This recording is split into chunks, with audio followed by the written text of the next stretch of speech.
hate you. I know. Anyway, ECW's December to Dismember. What can be said about this show? It has been ranted about numerous times by wrestling fans and hardcore wrestling fans, ECW fans. It's been picked apart, but is it as bad as we all remember? Well, I went back and found out that maybe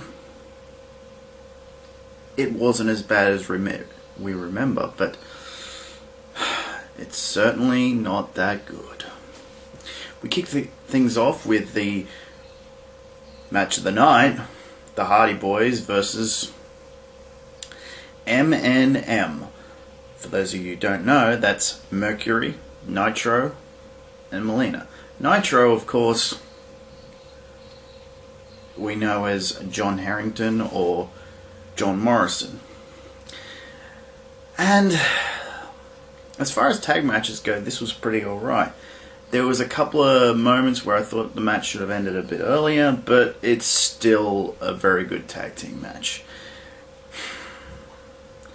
With a great finish, pretty good. I don't know what else to say about this match. It was just really good to kick off the show with. Then we go to something a little bit more.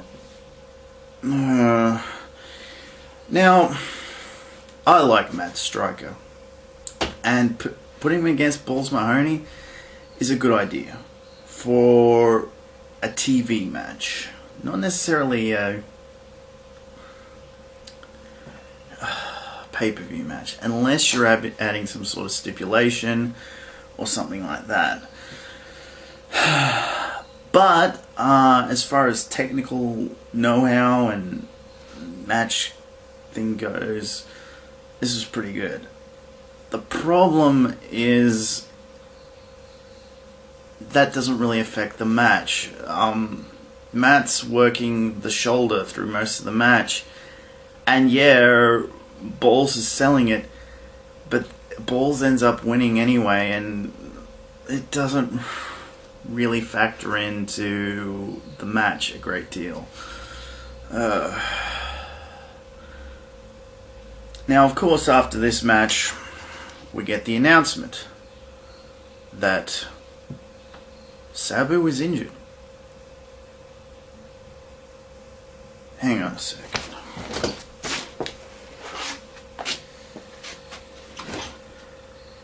Now, I understand not putting that on the card for the match beforehand, but when someone goes out and buys the DVD and looks on the back and it says Sabu is in the match, that's kind of...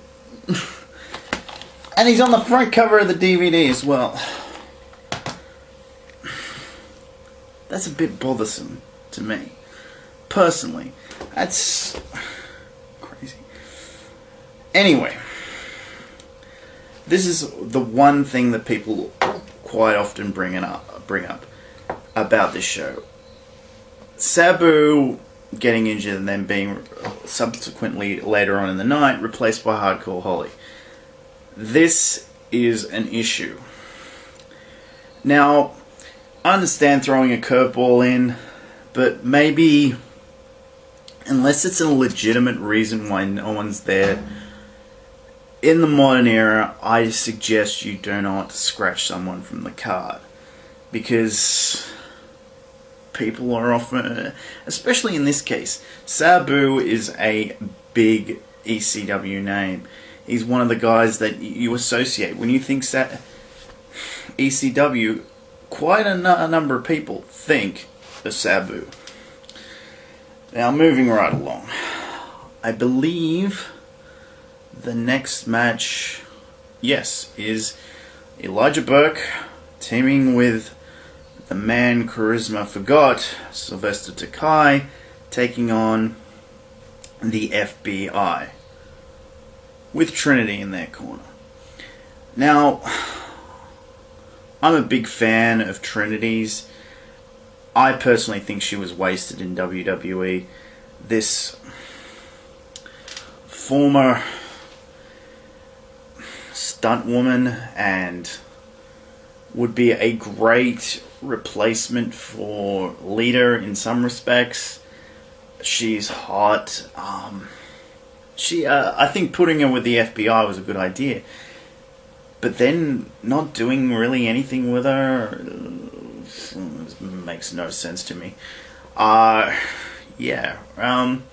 This is where this is a standard TV match. I don't see what this has to do with anything. It's like like here's a random match. It's really, and plus it's to put over Sylvester Takai, who ends up getting released later on not much later anyway. And Sylvester Takai may be a big name in Japan, but and when you have at the end of the match people screaming TNA because he's doing essentially Samoa Joe's finishing maneuver, again, this is a problem. Various times throughout this night, people would be screaming TNA. Now, for those of you who don't know, that's the name of the competition, and they use that term quite loosely, despite the fact that I'm a big TNA mark. Now, okay, the next match is Davari versus Tommy Dreamer. Now, again, another TV match. Supposedly, a week before, these two had a match, and Tommy Dreamer got a DQ victory.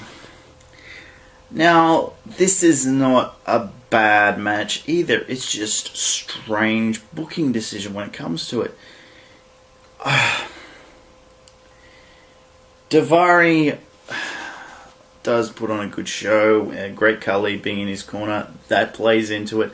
This is not a bad match. It's just not very good and not very interesting. And again, why isn't Tommy Dreamer a part of the main event? Tommy Dreamer is another name you associate with ECW. Great. And it's good to have him on the card. Now, again, this presents a problem because the way the match ends, Davari ends up getting just a quick roll up, and there's it would be a little bit better if Davari did a low blow first, then got it, then at least Davari would get some heat. He doesn't get any heat out of this match, apart from the fact that no one really likes him. Again, it's a problem. Then, after the match is over, Tommy's running up the ramp, and out comes the Great Khali, double choke bombs him straight onto the stage. This is good. This gives some heat to Khali, but again,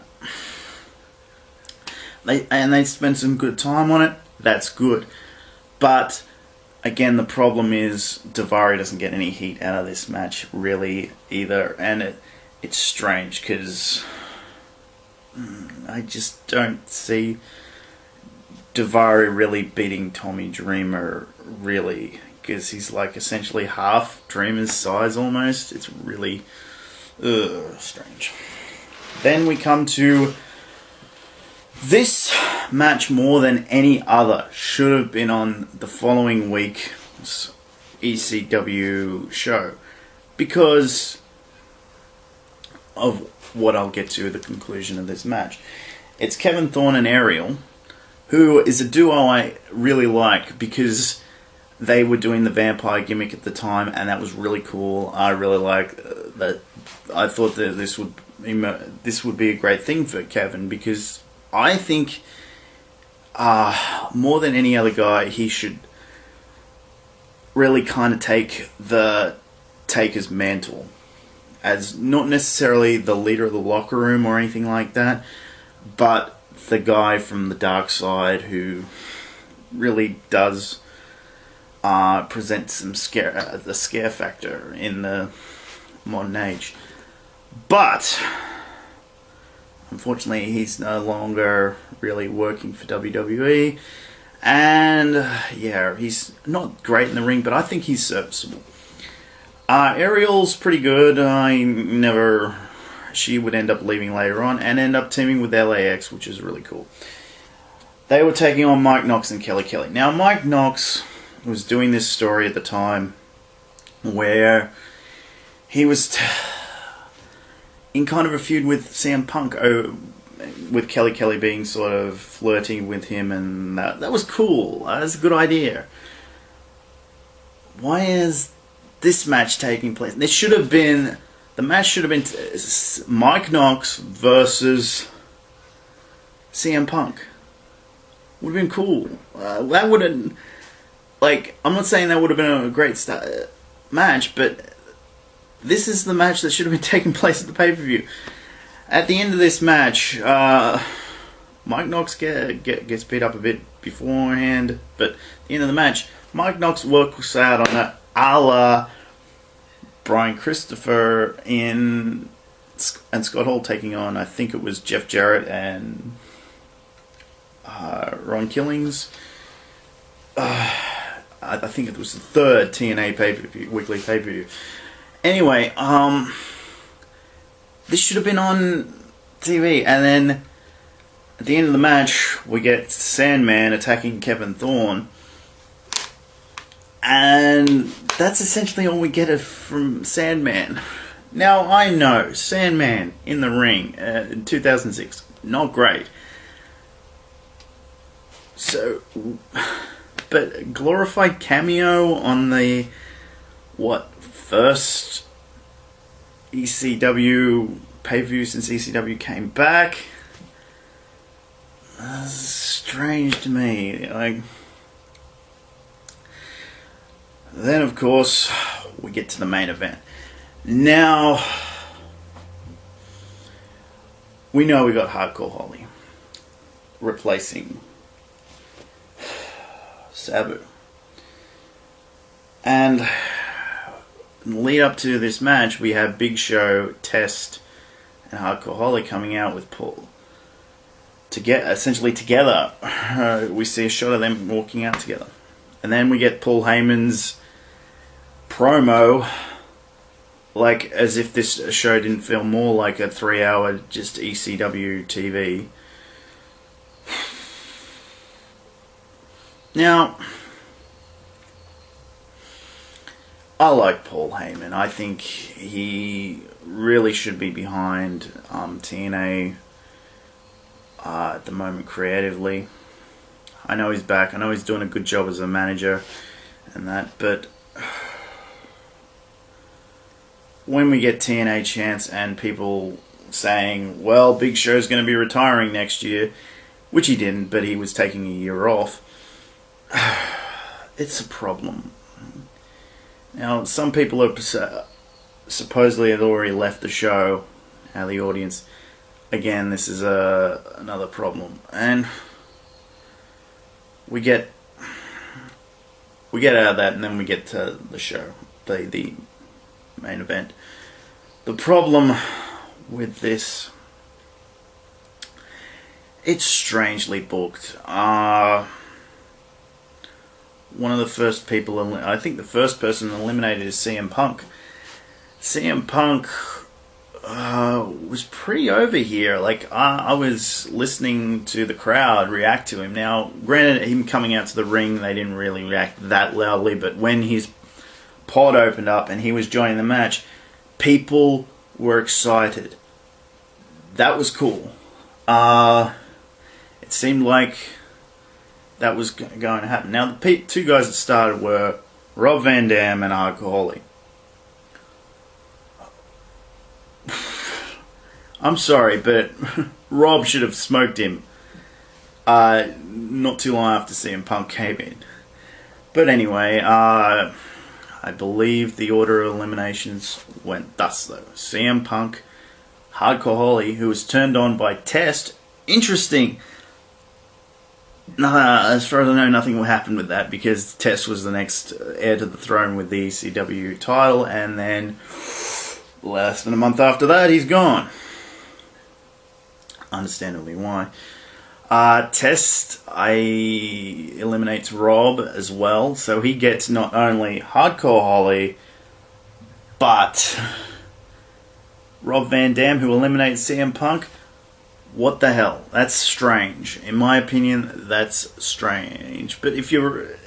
Again, though, if you're building him up to do that, that's okay. And the spot, how Rob got eliminated, wow. An elbow off the top, onto a chair, onto Rob's head. Ugh. Try watching that again and not going, ooh. Now, I like Test, but I think there's problems with this match because there's nowhere for anyone to really come out of this except, oh shit, they just got jobbed like a bitch. Of course, Bobby Lashley comes out, subsequently eliminates Test. Like, he gets trapped in the cage for some reason. Like, what the hell? That's not going to do anything. But anyway, I think the one other thing that's a problem with this, and I'm sorry I didn't bring it up earlier, but the commentary to this is shit. It's like, oh, what the hell? Joey Styles is alright, but Taz, you just want to... If I had more hair, I would have been pulling it out of stress. I'm surprised. Anyway...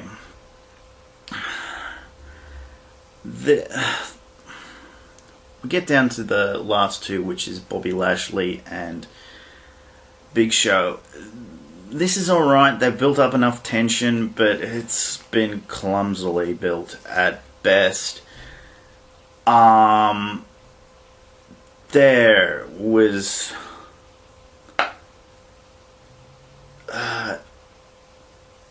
nothing really happened here. It's just weird, bizarre bullshit. Bobby Lashley wins, and it's treated like this great victory, which it should have been. It's not like Bobby Lashley started the match, went through like 5 guys to win the thing. Most of the work was done for him before he even got out.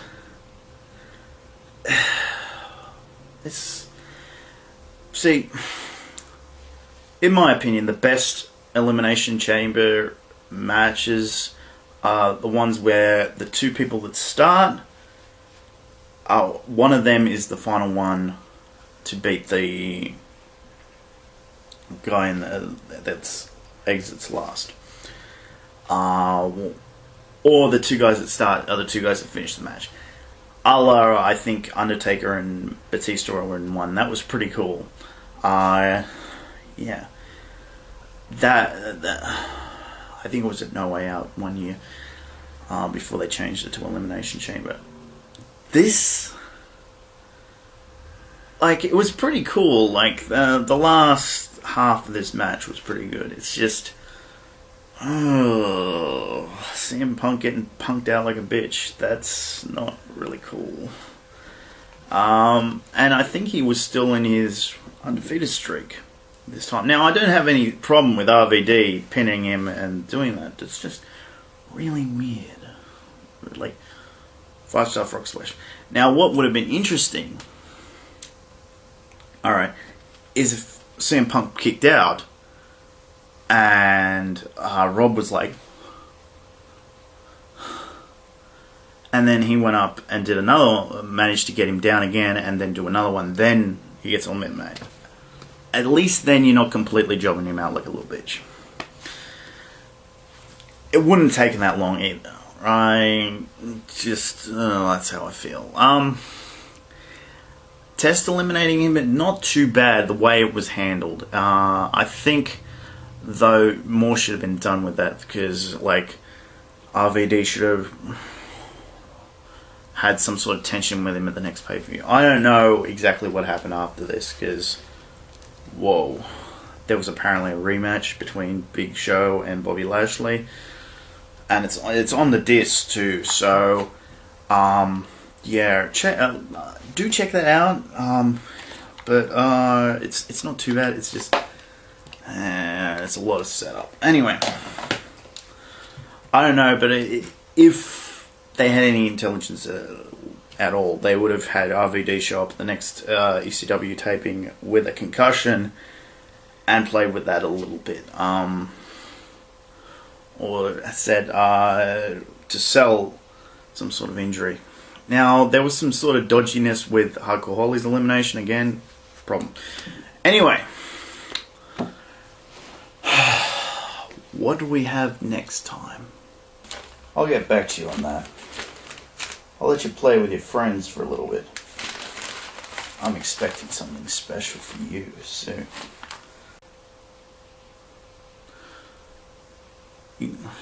So you're gonna let me sweat?